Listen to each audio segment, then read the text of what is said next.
DNA was discovered.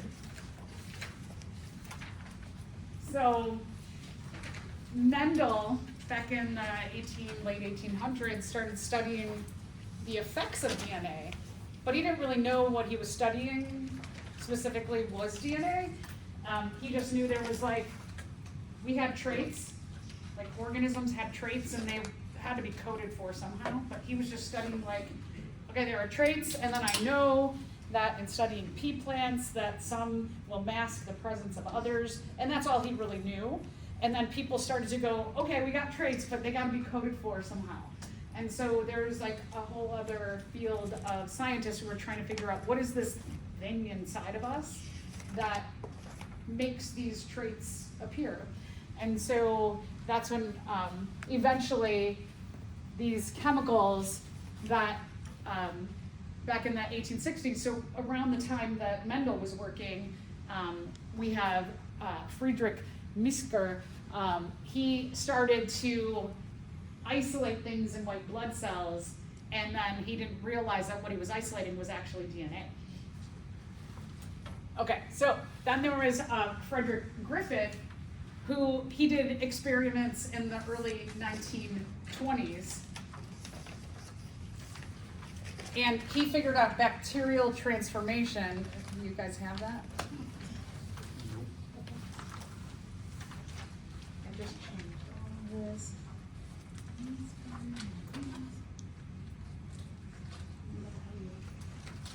Oh, this is all just, okay, so this is just enjoy and listen. If it's not your notes, you won't be tested on it. So there's just a little background on getting to DNA.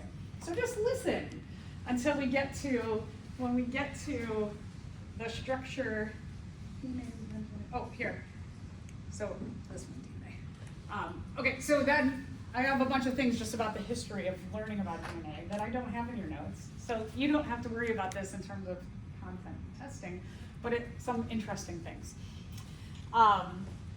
So he noticed that bacteria could, and this is a crazy thing that is an issue today, that bacteria do what's called transformation. Bacteria, different species can exchange DNA with one another. So we can't exchange DNA, for example, let's say you work at the zoo and there's a chimpanzee who shares 98.5% of the same DNA that we do. We're very similar to chimpanzees. And you fall in love with this chimpanzee. You cannot share DNA with that chimpanzee. We're not, even though we're 1.5% different, 98.5% the same, we can't share DNA. We can't mate with them. Bacteria, they don't mate, they don't do sexual reproduction. They do asexual reproduction, but bacteria can do this thing where you could have this bacteria and you could have this bacteria who are clearly different species. And the bacteria, they have, if you remember, bacteria are prokaryotes, they don't have a nucleus. What they have is they have a nucleoid region, they have a circular chromosome, but bacteria also have these little rings of DNA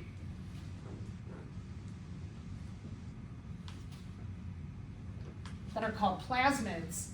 And even though they're just little small tiny rings of DNA that float around in the cytoplasm, it doesn't mean they're not important. That on some of these plasmids are genes for resistance to antibiotics. And what can happen with bacteria of different species is they can share their plasmids with one another. So different species of bacteria can exchange plasmids with one another. And they can form these cytoplasmic bridges, or they can use what are called sex pili, and they can exchange DNA, these little plasmids, with one another. And that's been a really detrimental thing for us as humans, because on some of these plasmids, like I said, are genes for resistance to antibiotics. And so if this one has the gene for resistance to ampicillin, and this has the gene for resistance to penicillin, the can switch with one another. And now this one has both genes for resistance to penicillin and ampicillin, and so does this one. And so if you've heard the term MRSA, which stands for methicillin resistant Staphylococcus aureus, it's one kind of bacteria that has not only bacterial resistance or antibiotic resistance to methicillin, but has also gained resistance to other kinds of antibiotics. So that if you get this bacterial infection and they try and treat you, they have to use like a wide variety of kinds of antibiotics, which sometimes don't even work. And so if any of you are really like interested in this kind of concept and working in pharmaceuticals, like if you always thought like I might be a pharmacist, there's this whole field of research about antibiotic resistance that we need some brilliant minds behind, because we're in trouble. We're in trouble as humans because they're doing all this crazy stuff. And this was discovered back in the early 1900s, so 100 years ago, that this was discovered that they were doing this. So they've had a lot of time to evolve. Their evolution happens a lot faster than our evolution because they can make new generations in 20 minutes to just a few hours, a whole new generation. Remember that when you make a new generation, that what you have to do is copy your DNA, and anytime we copy DNA as a species, there is a good chance for mistakes to be made in copying of the DNA, which means that there is a good chance for mutations to occur, which means that there's a high chance that they can evolve to have more resistance to antibiotics. So they can evolve very quickly, which is, again, not good for us. So if this is striking a chord with you, you might think like, ooh, this is a whole field that we really need your brilliant minds on. Other studies that were done by Griffith that in this whole idea of transformation that bacteria could share DNA, he took a look at different strains of Streptococcus pneumoniae, which it's one of many organisms that cause pneumonia. Also, some viruses cause pneumonia. There's a wide variety of ways we can get pneumonia. Some of these pneumonia bacteria are resistant to antibiotics, and pneumonia is very dangerous. Just thinking about COVID, you could have somebody who's totally healthy and they get COVID, and COVID was, it's really rough on our immune system, and then you also get pneumonia, and a healthy person can die, which we haven't really seen in the past. That it's healthy people dying from pneumonia. It's usually people who have like compromised systems, and so we're in a time of diseases that is a little nerve-wracking. So he studied this pneumonia, and meaning that it's not virulent. It wasn't one that actually, this particular strain with bacteria, there's this whole other thing where there's a species of bacteria, like this particular species, and then there's different strains of that species. Like we're one species, we don't have a strain of different kinds of humans. We're all the same kind of human. There are different strains of bacteria also that make them not quite different species, but do make them different categories within that species. And that's a unique thing also with bacteria. So this particular one that he was using wasn't virulent, meaning that this particular strain, that within that group there are some that cause pneumonia. This one did not cause pneumonia. It just would infect and nothing would happen. So what he studied was both the ones that cause pneumonia and then the ones that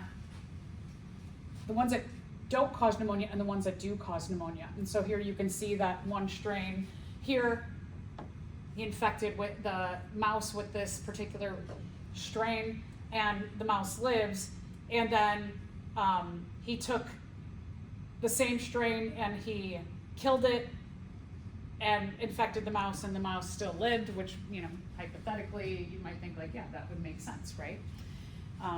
And then he took this bacteria strain and he added in the DNA from a strain of this bacteria that is virulent, that does cause pneumonia. And when he took this strain and he added the DNA, he transformed this bacteria to have the DNA of the virulent kind of bacteria, and then he infected the mouse died. And so we know that you can, or like he did it physically transform the bacteria, but the bacteria can transform on their own also. There's other studies by scientists named Chase and Hersey in 1952, and they worked with bacteriophages. What those are viruses that infect bacteria. Viruses typically, when we're looking at a virus, they infect a specific species, and then they also infect, usually within that species, a specific kind of tissue. So he was looking at a virus that infects bacteria, bacteriophages, and he took two different kinds of DNA and he put them inside a protein coat of a bacteriophage. Bacteriophages look like they're very geometric in shape, and he took the P32 DNA and the S35 DNA, and then he, for each of these, infected the bacteria, and then the DNA comes out, but it then makes new bacteria. So again, he did a way that he could see what was happening. They could see what was happening with the DNA. That one of the things about viruses is that viruses have a simple structure. They have some kind of coding, and then they have genetic material. And so he was looking at the ways that the genetic material could get in and make new viruses. And then we have Erwin Schargraf in the 1950s. He began to study nucleotides, the pieces of the DNA that actually the A's, T's, G's, and C's that DNA is made up of. And so he figured out that this whole, like, the way we are complexly constructed and organized is all based on 4 nucleotides. That's it. And it's the order and amount that the nucleotides come in that organizes and constructs every living thing in their complexity. So, you know, like we've been talking all semester about, just a lot of the stuff that happens in biology is based on very simple atoms, right? Carbons and hydrogens and oxygens and nitrogens. And so that's the way the DNA works too, is that it's a very simple system that eventually leads to complexity. And so then eventually figured out the more complex structure of these nucleotides. Okay, so then in the 1950s, the discovery of the actual whole structure. So we're starting to get, Schargraf is figuring out the nucleotides. Oh, also figured out this other thing is that DNA is double-sided. Well, he didn't know it was double-sided. What Schargraf knew, this is Schargraf's rule, is that he figured out that when you had an A, it paired with a T. That an adenine will pair with a thymine, and that a guanine, the G, will pair with a cytosine. And so that you had equal amounts within any given cell. You had equal amounts of A's and T's and equal amounts of G's and C's. A would never pair with C, T would never pair with G. That these two always pair together and these two always pair together. So he started to get some ideas that there's gotta be some kind of like structure, and people started looking at Schargraf and what he did, and they were like, well, if there's an A and a T, there must be like 2 parts to DNA, and that DNA must be double-sided, that there are 2 sides. So then there's this whole other group of scientists who start working on the structure of DNA, and the most famous scientists to do this were Watson and Crick, Wilkins, and Franklin. So there's a lot of, this is kind of interesting, that Rosalind Franklin was a female scientist back in the 1950s. Very difficult to be a female scientist at that time, especially because there was a lot of people viewing that women should not be working. And she did not want to have children, and she wanted to work. They also believe that she was probably autistic, and more so probably had Asperger's syndrome, where communication between people is maybe for that person, it's different than maybe the way someone without Asperger's would communicate. And so these men, Watson, Crick, and Wilkins, found her difficult to work with because they just weren't willing to communicate with her in the way that she communicated. And Wilkins and Franklin worked close together, and Watson and Crick worked close together. The men, Watson, Crick, and Wilkins, excluded her, but Wilkins was communicating what Franklin's outcomes of her research was to Watson and Crick. And so we still don't know the whole story. There's a lot of, he said, she said, kind of things about the history of what happened. But it was believed that Franklin's images, she took pictures of DNA, were given over to Watson and Crick without her permission. And she had some pretty significant things in those images that led to Watson and Crick and Wilkins getting a Nobel Prize for the discovery of the structure of DNA. Yeah. Because of the work she was doing and the way she was taking images, she was exposed to a lot of radiation, and she ended up dying at a pretty young age. And it wasn't really until after her death that people started to acknowledge her role in all of this. Yeah, so it's kind of interesting that she never got to have that notation of that Nobel Prize for her work. There's still, like, you can read, I've read all kinds of books about this because it's just kind of interesting. There's a lot of different viewpoints on what had happened. But she definitely had key information in all of this and was excluded, which is the way things go in our society sometimes, unfortunately. Okay, so let's see. We're not there. Okay, so one thing we know is the amount of DNA between species is different. If you remember, we talked a little bit about DNA, the amount of chromosomes that humans have. We have 46 total chromosomes in any of our diploid cells. That crayfish, this little like invertebrate, freshwater, lobstery kind of creature, has 200 chromosomes. It doesn't have a full brain, it doesn't have a backbone, and it's an invertebrate, it has a lot more chromosomes. It has more than 4 times the amount of chromosomes that we have. Does it make it more complex? Not necessarily. So with DNA, and even thinking about bacteria, who we know bacteria have existed, or prokaryotes have existed on the earth for billions of years. They have 1 chromosome and other little tiny accessory pieces of DNA, and they have a very small fraction of the DNA we have, but they have been on the earth for billions of years.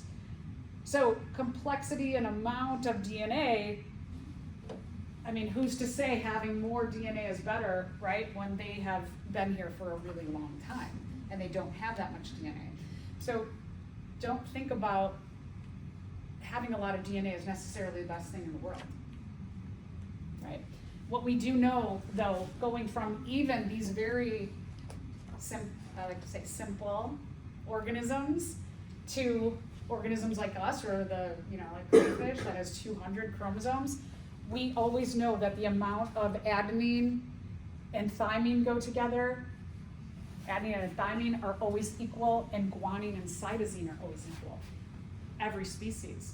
So it also kind of tells us that if every species, the way they're organized and constructed, is based on these 4 nucleotides, and of those 4 nucleotides, we have Chargaff's rule of A and T go together and G and C go together. It does kind of point to that there is likely a common ancestor between all living things if we are all organized and constructed in the same manner with the same basic facts, like underlying foundation of organization.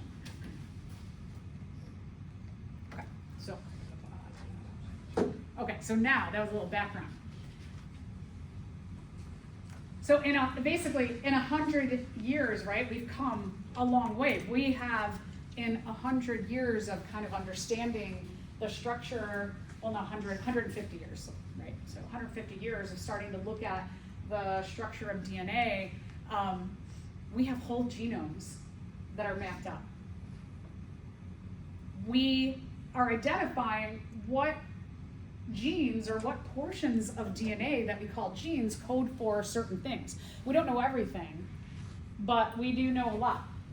There's still a lot more to be figured out. So again, like you all, if you're like, I really want to help cure some disease, I want to help cure cancer, I want to help cure diabetes, I want to find a therapy for sickle cell anemia. There's so much that you can do hands-on in this world, in the field of biotechnology or molecular biology, molecular engineering, that there's just so much exciting things going on right now.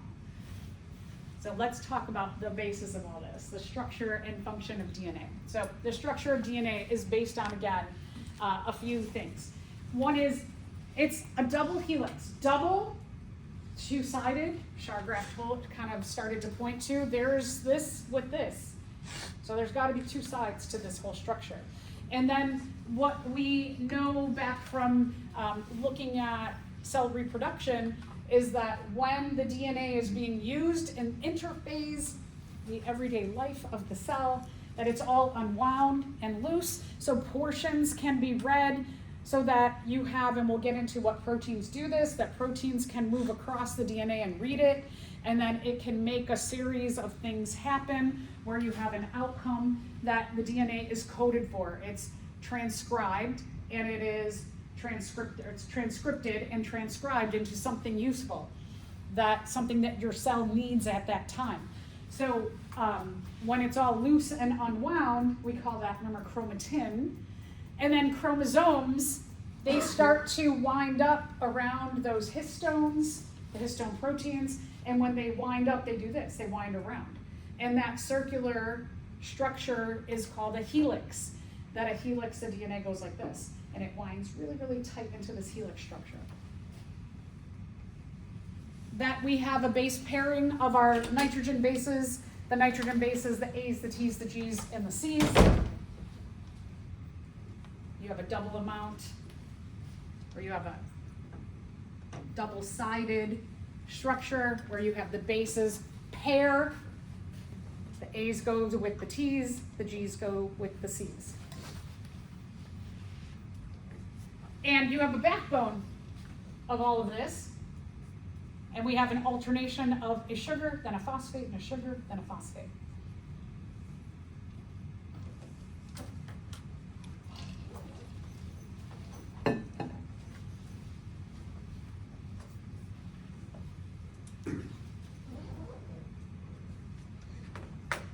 So very organized the way DNA is constructed. Okay, let's go back to chapter 3, I think. DNA and RNA are organic molecules. We talked about 4 groups of biomolecules or organic molecules. Which group of biomolecules do they belong to? DNA and RNA. Are they proteins? No. Are they carbohydrates? No. Are they lipids? Are they nucleic acids? Yes. Yeah, right. So there's deoxyribonucleic acid and ribonucleic acid. I like when the names are right in the grouping that they belong to. That's so nice.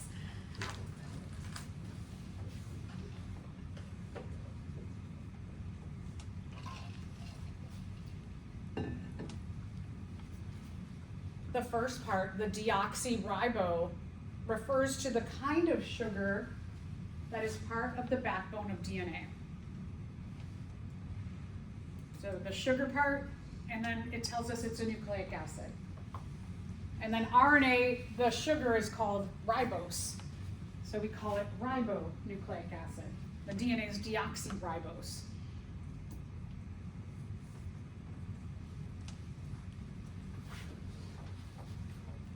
ATP is also in this biomolecule group, but ATP never makes chains of itself, so it never becomes a nucleic acid chain. It just stays as a nucleotide. That's it. So ATP is this unique thing in that realm of the nucleic acids where it doesn't make a nucleic acid It just stays as a nucleotide. DNA and RNA make up chains of nucleotides. So when you have a nucleotide and a nucleotide and a nucleotide and they come together in a dehydration synthesis, remember that when you have two monomers and they form a covalent bond between one another, that they make an oxygen bridge in between, and then water is dehydrated out to synthesize or make that covalent bond between them. So DNA and RNA can make these chains, continuous chains, to make a nucleic acid. ATP just stays as a single nucleotide. So each part of DNA, again, there's a phosphate group. It's part of the backbone. When we're talking about DNA, it has the sugar deoxyribose.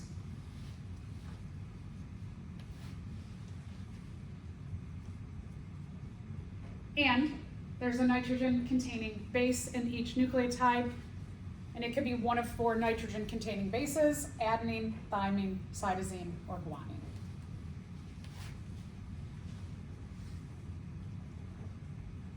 So this is one single nucleotide of DNA.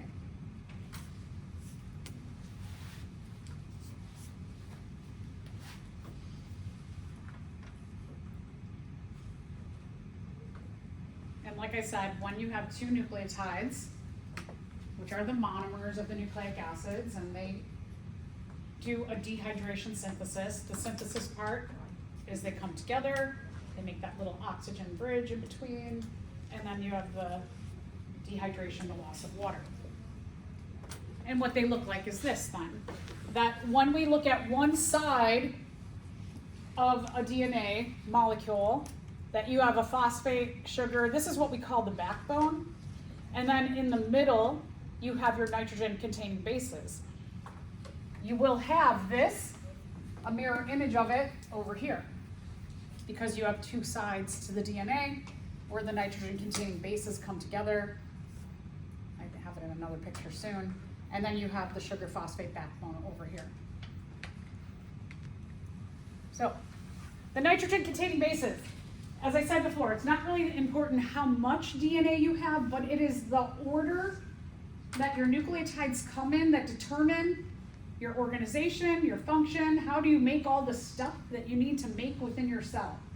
It's all written there in a code of the order of the A's, T's, G's, and C's to tell you what you actually need to build your cell, to say how you need to fix something within your cell or build something you need right now.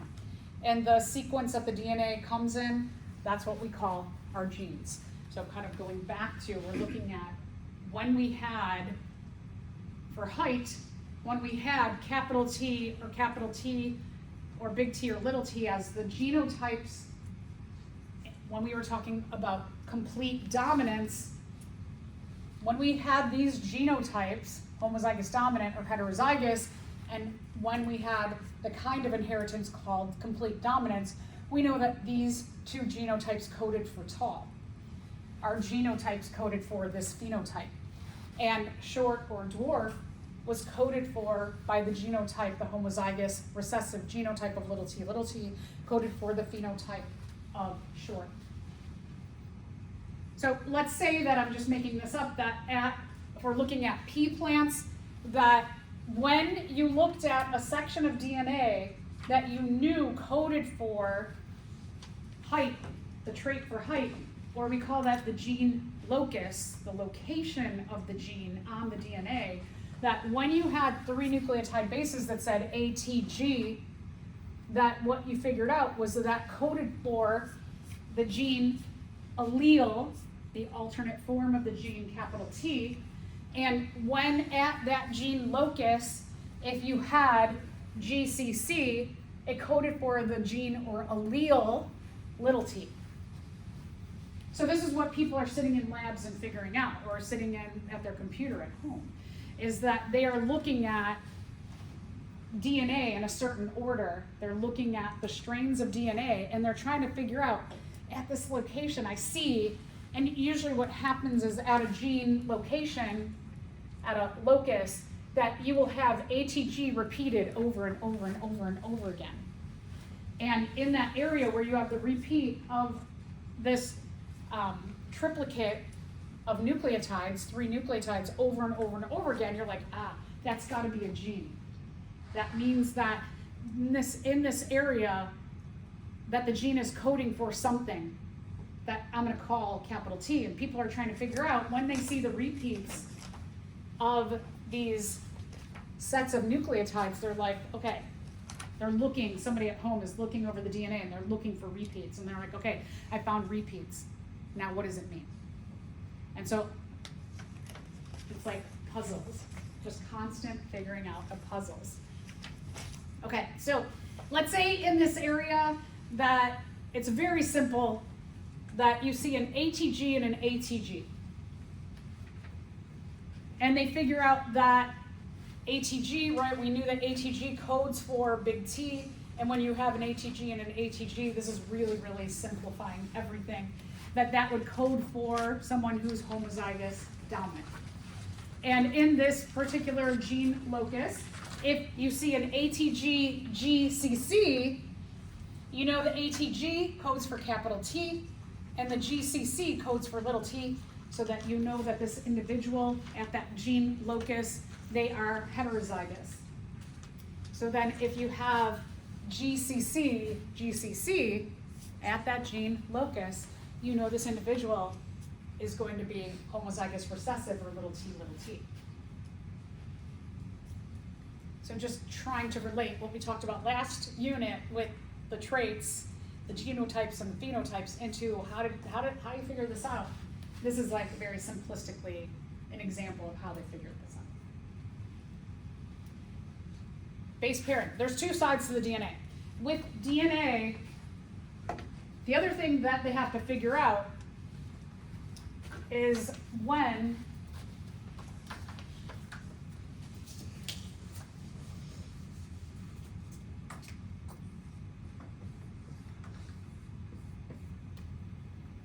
because DNA is double-sided, and what we know about the DNA is that G pairs with C,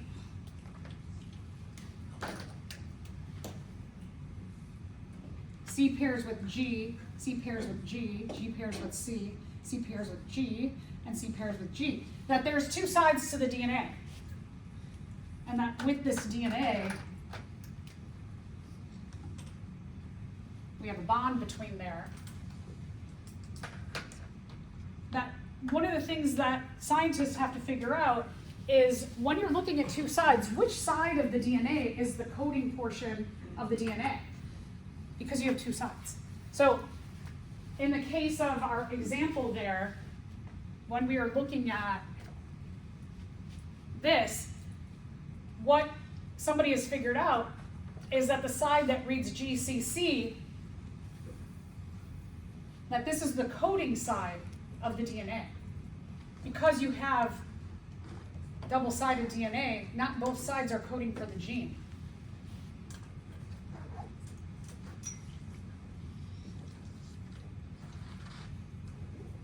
So that you do have a gene coding side, and then you have the complementary side.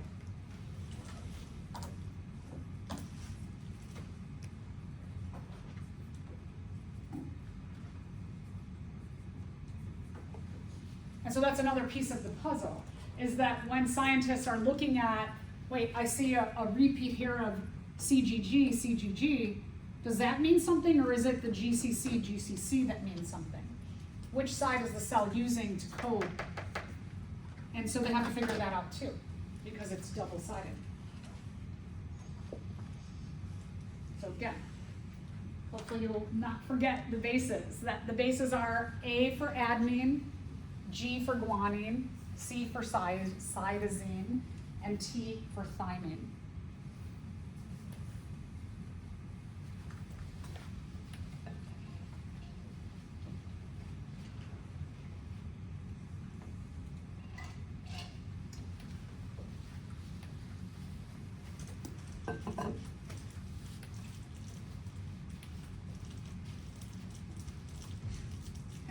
been saying, they're found in base pairs. You have two sides to your DNA, so we call those the pairing of the bases or the base pairs. Having base pairs, we're always going to have an equal amount of A's and T's and an equal amount of G's and C's. Because like I have here in my example, where I have a G on one strand, I've got a C on the other. Or I've got a C, I've got a G. So you're always going to have an equal amount of C's and G's, and the A's and T's are going to work the same way.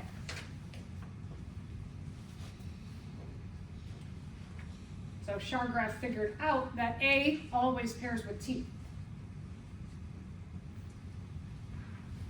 And G always pairs with C.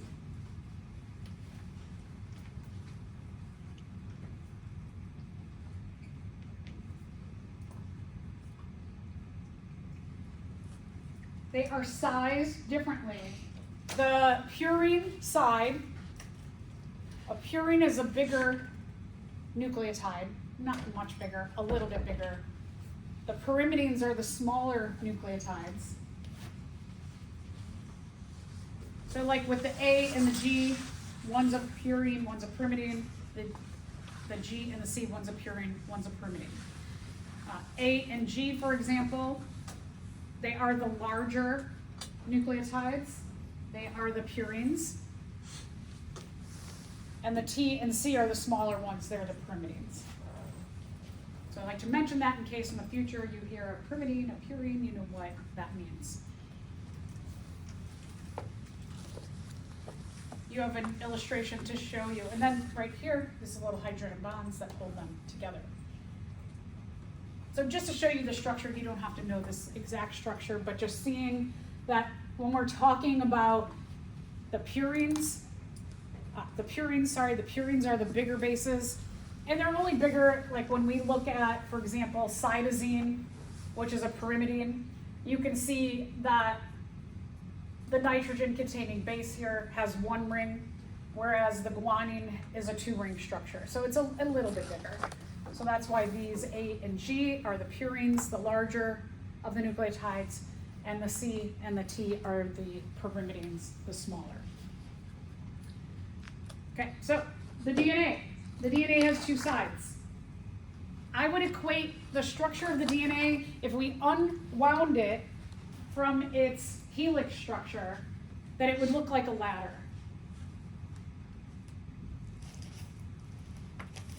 So it's all wound. If we took our DNA and we unwound it from being a helix, it would look like a ladder.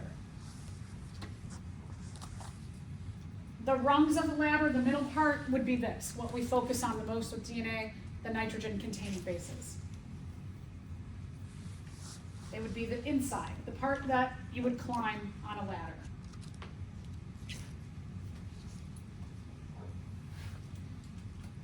And then to keep them in order, you have the sides, or the uprights of the ladder, the part that your hands might hold on to as you climb up.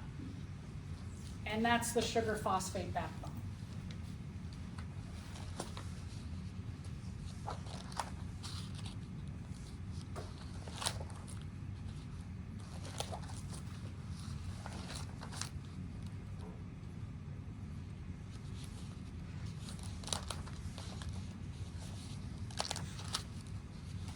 So if we take our DNA, very generic DNA, and we start to loosely unwind it, what we have here in the middle is you have your nitrogen-containing bases that are complementing one another. When I say complementing, it means what is paired with what. So that word complementary means pairing. Like A is complementary to T, T is complementary to A, G is complementary to C, C is complementary to G. So when you see this term complementary, you're thinking what pairs with what. If we take this and we unwind it a little more and we look closer, what we see is that the inside part of the DNA, the rungs of the ladder that you would climb, are the complementary base pairs, and that you have an outer part of the ladder that you might do this on and hold on to. You've got a sugar phosphate backbone. gonna take a walk through how do we translate the information that's in DNA to get to like tangible things. In this basic level, we say that DNA will code for RNA, and then RNA codes for proteins, but is everything in our body a protein? No, because just thinking about, like, if you're like, I don't know, maybe, but just thinking about the structure of the phospholipid bilayer, the plasma membrane, we have phospholipids and we have proteins embedded within, right? So we know that we don't just make protein as a result of going through this process of decoding what does the DNA mean. We make everything that we need in our body. So this idea is that first we go through the DNA, the information in the DNA, it makes a transcript or a copy of that information into RNA, and then that RNA makes a protein at the end. So DNA has the information of proteins, but then proteins can go into different metabolic pathways and become other things. Is that they can get processed, they can get stuff added to them and subtracted from them to make lipids, or not just that protein, other proteins, maybe something more complex of a protein. So we can make, anything eventually from the simple proteins that are made, they can go into metabolic pathways and become everything that we need in our body or within our cells. So here, what you are being shown in this illustration here is that you have an area of DNA, it is double-sided. It's not showing the sugar phosphate backbone, but it's showing that you have a gene. And it is showing you that this portion is what we're going to read of our gene. From this DNA, so whenever you're looking at the double-sided DNA, one side is the coding portion, so just like I said here, one side is the coding portion, the other side is the complementary side. So this coding portion here, we call the template strand. It's the side that we're going to utilize to eventually code for the protein outcome. The template strand has this particular order of nucleotides. Within the nucleus, the first step of this whole process, what happens is that you get a complementary strand of RNA to the DNA template strand. When we're talking about complementary strand from DNA to RNA, we have a new rule. In terms of what complements what, G and C still go together. But RNA doesn't have thymines. Instead of having thymine, it gets a uracil. So from DNA to DNA, A complements T, T complements A. But from DNA to RNA, A complements U. U complements A. So we just replace, when we're talking about RNA, where you'd want to put a T, you put a U for uracil. So here, when we have our DNA template strand, we're going to make what we call an mRNA. This is a transcript. When we talk about a transcript, like you all will get a transcript of your grades at the end of the semester. So I will sit at my computer and I will put in A. I hope I'll put in just A all the way down. The A's that I put in then get copied boop, boop, boop, boop, through the air, right? And then they go into your file. And then you might go to the registrar and say, I need a copy, or you might online request a copy of your grades, which we call a transcript. They're not the grade, it's not the same thing that I put, it's not me touching my button, right? My A button for you all. It's a copy of what I wrote. So it's different. It's the same, but it's a little bit different. And then you will send that to your next university or college, wherever you're going next. So a transcript is a copy of something in a different format. So we go from the DNA template strand to the mRNA transcript. It's a copy of the information in the DNA, but we're putting it into a different system. We're putting it into an RNA system.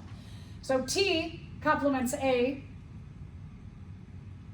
complements U. So where I would want to, from DNA to DNA, put a T, when I go from DNA to RNA, I say A complements U into RNA. So that's one thing that you just have to remember, is that T complements A complements U into RNAs. And I do have this further into your notes. So just going over this picture because we're going to go over it again and again. C complements, you could see C complements G, C complements G, C complements G. T still complements A, C complements G, but then A complements U, A complements U. This happens in the nucleus, within the nucleus. This transcript is going to swim out of the nucleus. It's going to go into the cytoplasm. And it's going to meet at a ribosome. And on a ribosome, what's going to happen is each three of these, AUG, is going to get what we call a tRNA, we're going to call it the anticodon, because it's not the actual codon. The mRNA transcript are the codons. Codon means this is coding for the final outcome. The codons have the DNA gene message. The anticodons, what they're doing is that they have, and this is actually connected together, is that and this is a different kind of RNA, is these guys in the order that complements the mRNA transcript. The AUG has a complement of A complements U, U complements A, because now we're going from RNA to RNA, so T's are gone. When you go from RNA to RNA, there are no T's. A complements U, U complements A, G complements C. UAC has like a little backpack on it of this particular amino acid called methionine. So these two are together. And on a ribosome, when UAG is up, and we'll talk about the portion of the ribosome that it's sitting on, is it sits there and UAC comes over and binds with it, bringing with the anticodon brings over the amino acid that UAG codes for. And then this all moves down one, and then GGA is up, and GGA, the codon GGA, the anticodon CCU comes over, G complements C, G complements C, A complements U, and CCU, it has a little backpack of glycine on it because GGA codes for glycine. And then these move over. And now GUU is up. And when GUU is on the ribosome, G complements C, U complements A, U complements A. CAA has a little backpack of valine on it, and valine is coded for by GUU. All right, so we're going to come back to that. So I like to mention that, and then we'll come back to it again. Now, let's talk about replication, DNA replication. So when DNA is replicated, right, remember prior to any kind of cell division, yeah, I know. The order, oh, let me say it.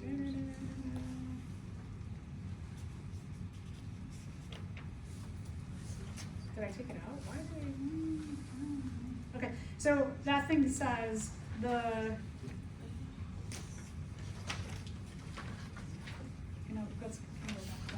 so the bottom of 236, the order of nucleotides can, I don't know, just cross it off. Oh my gosh. Okay, so let's talk about DNA replication. Remember that prior to going into cell reproduction, the DNA has to replicate.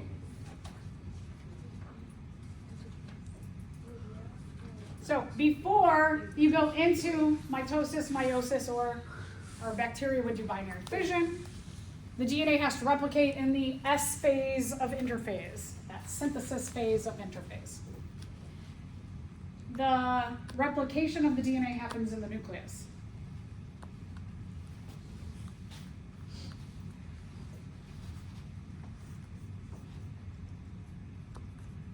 So some of this you'll be like, oh yeah. You make a copy of the DNA by making a sister chromatid for each chromosome.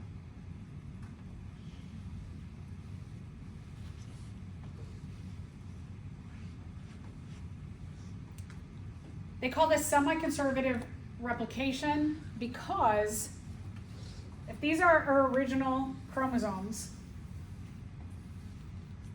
then you make a copy of this chromosome, you make a new chromosome, again we call it a chromatid because they're attached.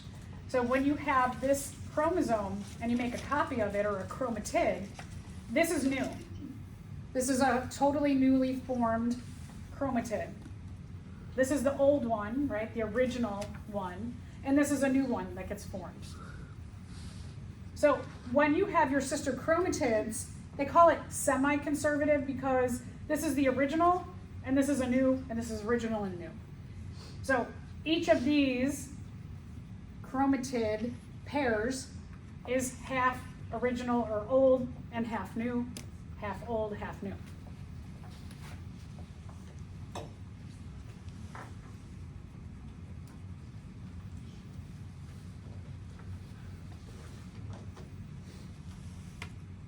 When DNA replication is going to happen, the DNA has an enzyme called DNA helicase. And when you have a strand of DNA and you're going to make a copy of it, the DNA helicase attaches to the top of that strand, and it just goes down and it reads each nucleotide, and it goes, okay, I have an A, so I'm going to call over its complement a T. And so there are, in the nucleus, there's the DNA, right? The DNA is, and then there's little free nucleotides, A's, T's, G's, and C's. They're floating around in the nucleus. When it's time for replication to occur, DNA helicase is like, oh, I'm up, I get to do something right now. And it goes on to the DNA strand and it starts reading A, and it calls over a T. Now, remember that your DNA strand is double-sided.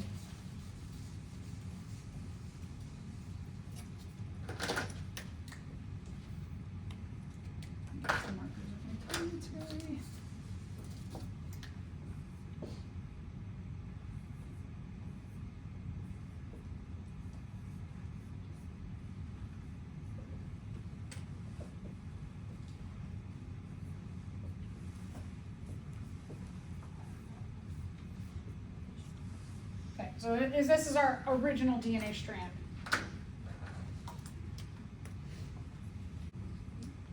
All right, so old strand, original strand, new strand, old strand, new strand. They're half and half. But they still have the exact same message. Same message. So the old strand like breaks apart basically? Yeah, the old strand has to break apart by the DNA helicase. Okay. Yeah, the old strand comes apart by DNA helicase, Okay. and DNA polymerase comes Connects. and reads these to bring Oh, the okay. new nucleotides over. And then when these are Is it just like paired, ligase, DNA ligase, puts new hydrogen bonds between the old and the new. Incorrect summary.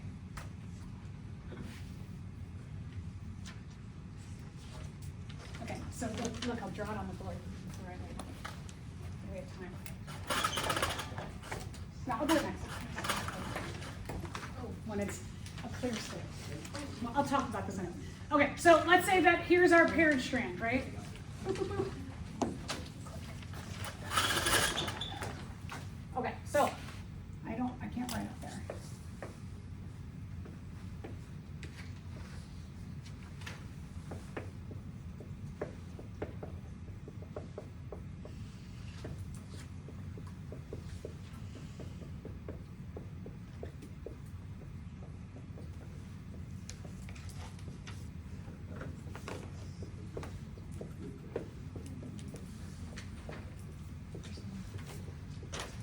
So DNA helicase comes and it starts to boop, boop, boop, break apart our original DNA strand. So it'll break those hydrogen bonds. It says DNA helicase breaks H bonds of the original. A lot of times books will call it the old strand. But just to know, this is the original DNA.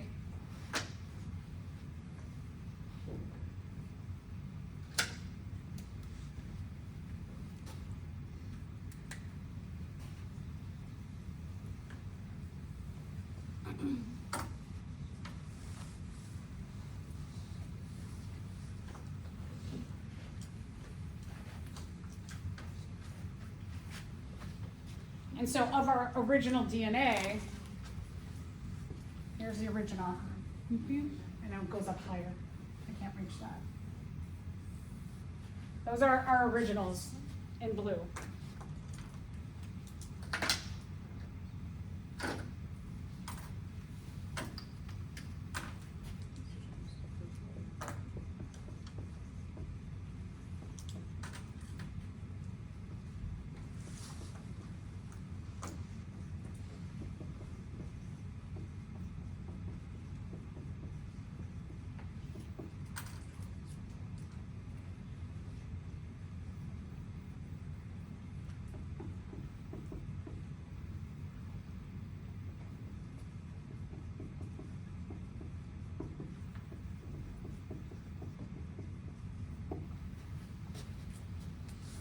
And then boop boop our DNA polymerase.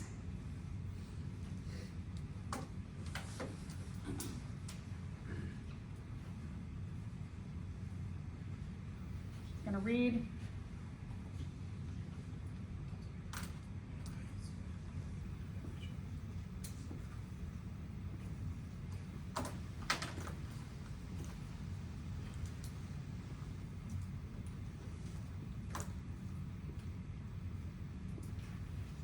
So then our DNA polymerase, its job, it reads this, calls over that. Reads G, calls over the complementary C. Reads C, calls over the complementary G. Reads A, calls over the complementary T. It does that. You have one DNA polymerase over there.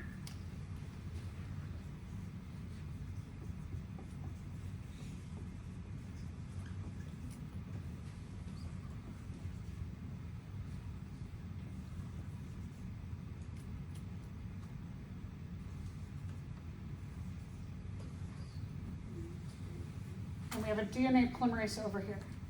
So the DNA polymerase is coming and reading, reading, reading.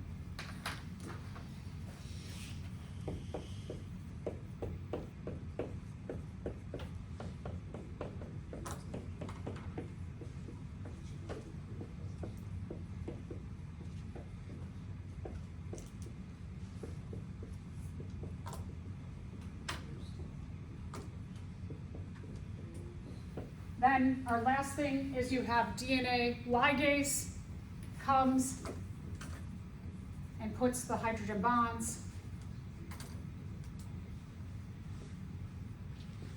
between our new complements. And you have another one here doing the same thing.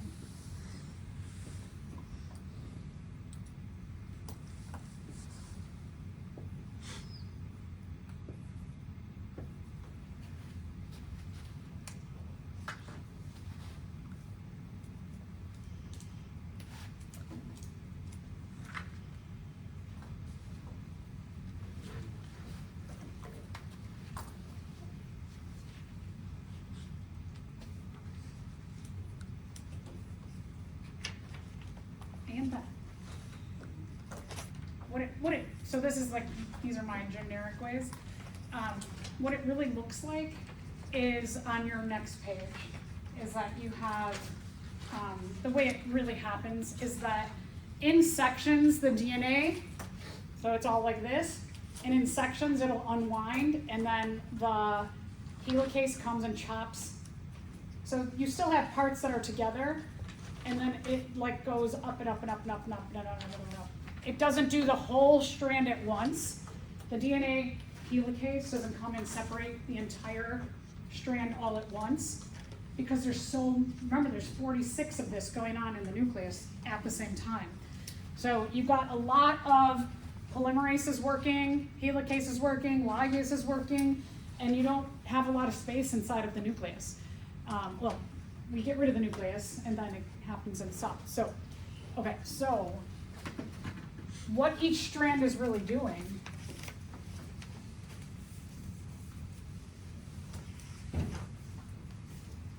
is they're only unzipping, they're only unwinding and unzipping small sections at a time.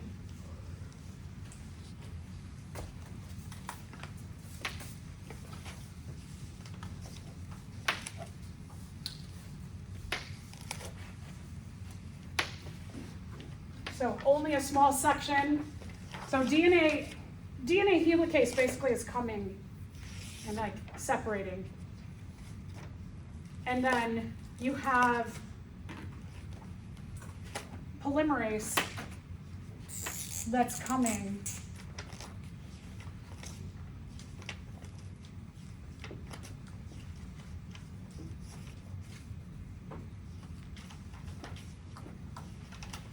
So you've got the helicase that's coming up the middle and unzipping. You've got the polymerase on each side that's pairing.